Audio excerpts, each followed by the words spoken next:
Ulama Aceh TGK Mustafa Sarong atau Walidi meminta Prabowo Subianto menjaga perdamaian Aceh yang telah diwujudkan saat era kepemimpinan Susilo Bambang Yudhoyono, SBY, jika nanti terpilih sebagai Presiden RI pada Pilpres 2024. Perdamaian jangan putus di tengah jalan.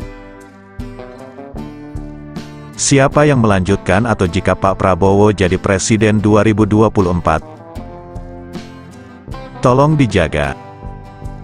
Itu harapan kami ulama dan rakyat Aceh, kata Walidi di Banda Aceh. Apabila Prabowo nantinya terpilih sebagai presiden pada Pilpres 2024, ia berharap kondisi Aceh tetap selalu aman, nyaman, damai, dan tentram. Demikian salam damai. Salam Sandawari.